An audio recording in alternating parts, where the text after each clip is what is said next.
அனைவருக்கும் வணக்கம். கனத்த இதயத்தோடு கரூருக்கு சென்று கொண்டிருக்கிறோம். எதிர்பாராத ஒரு சோக நிகழ்வு.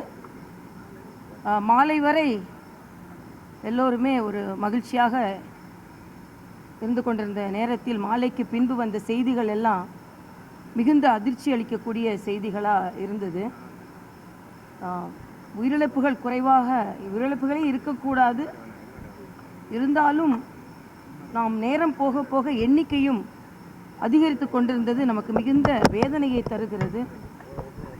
இப்பொழுதெல்லாம் நாம் செய்யக்கூடியது ஒன்று, அந்த குடும்பங்களுக்கு ஆதரவாக இருக்க முடியும், எந்த அளவிற்கு இருக்க முடியுமோ அந்த அளவுக்கு இருக்க வேண்டியதுதான். பாரதிய ஜனதா கட்சியை பொறுத்தவற்றில் அங்கே உள்ள குடும்பங்களுக்கு என்ன தேவைப்படுகிறதோ, என்ன ஆதரவு தேவைப்படுகிறதோ, என்ன மருத்துவ உதவி தேவைப்படுகிறதோ, குடும்பங்களுக்கு எந்த வகையில் உதவி தேவைப்படுகிறதோ அவற்றை அவர்களோடு இருந்து அவர்களுக்கு ஒரு ஆதரவாக இருக்க வேண்டும் என்ற நோக்கத்தில் தான் நான் வந்திருக்கிறேன். இது நடந்திருக்கக்கூடாத ஒன்று. இன்னும் அரசாங்கமும் இன்னும் கொஞ்சம் கவனத்தோடு இதை கையாண்டிருக்க வேண்டும். ஒரு கூட்டம் என்று வரும்பொழுது இவ்வளவு கூட்டம் வரும், அந்த கூட்டத்தை எப்படி சமாளிப்பது என்பது ஒன்று. இன்னொன்று, கூட்டம் நடக்கின்ற இடங்களில் ஒருவேளை விபத்து ஏற்பட்டால் அதை எப்படி பேரிடர் எப்படி தயாராக இருக்கிறாங்களோ அப்படி இருக்க வேண்டிய ஒரு அவசியமும் இருக்கிறது. இன்னும் வருங்காலத்தில் தேர்தல் நெருங்க நிறைய கூட்டங்கள் நடைபெறும். இன்னும் அரசாங்கம் விழிப்புணர்வோடு இருக்க வேண்டும் என்பது எனது தாழ்மையான கருத்து.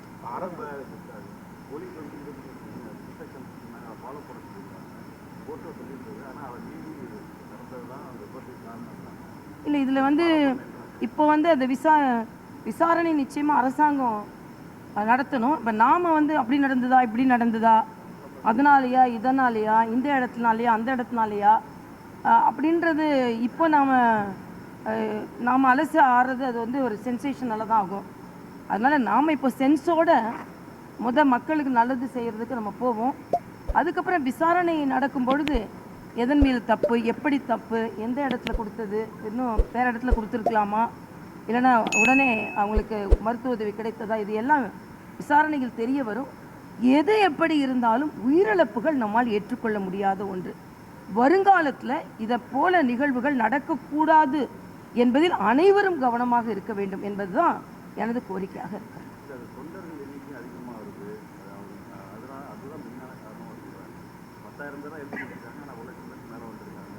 இல்லை, அதுதான் நான் சொன்னேன், இங்கே தப்பா அங்கே தப்பான்னு இல்லை.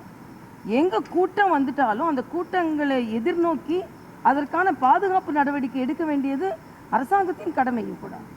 அது நான் இவ்வளோ தான் எதிர்பார்த்தேன், இதெல்லாம் வரல இப்போ அப்படி நம்ம சொல்லிகிட்டு இருக்க முடியாது. அப்போனா நான் எதிர்பார்க்கறத விட வந்துட்டாங்க அதனால் உயிர் போச்சுன்னு சொல்கிறது ஒரு காரணமாக இருக்க முடியாது இல்லையா? அதனால் நான் மறுபடியும் சொல்கிறேன், இங்கே தப்பு அங்கே தப்பு அப்படின்றத விட நடந்தது தப்பு.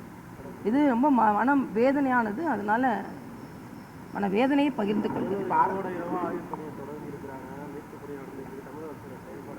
இல்லை, நான் அதில் இந்த நேரத்தில் அதுக்கு கருத்து சொல்ல விரும்பலை. 10 லட்சம் ரூபா கொடுத்துருக்காங்க அரசு. இல்லை, அதான் அதிலலாம் நான் கருத்து சொல்ல விரும்பலை. உயிரிழப்புகள் நடந்திருக்கக்கூடாது என்பது தான் இதுக்கு காரணம். விஜய் கைது செய்யணும். இல்லை, நான் அதிலலாம் எந்த கருத்து சொல்ல விரும்பலை. மக்களோடு நாம் இருக்கிறோம், அவ்வளோதான். அதனால தான் சொன்னேன், சென்சேஷனலாக இருக்கிறத விட இந்த நேரத்தில் சென்ஸாக இருக்கணுன்றது தான் சொன்னேன். நான் இப்போ தான் போகிறேன், நான் பார்க்குறேன். நான் உள்துறை அமைச்சர் மரியாதைக்குரிய அமித்ஷா அவர்கள் உடனே தமிழக அரசை தொடர்பு கொண்டு என்னென்ன உதவிகள் வேண்டுமோ அதை செய்கிறோம் என்று சொல்லியிருக்கிறார்கள். மரியாதைக்குரிய பிரதம அமைச்சர் உடனே தனது இரங்கலையும் வருத்தத்தையும் தெரியப்படுத்தி இருக்கிறார்கள். அதனால் இதில் அரசியல் ஆக்க நினைப்பதை விட அவசியம் என்ன என்று பார்க்க வேண்டும் என்பதுதான் எனது கருத்து.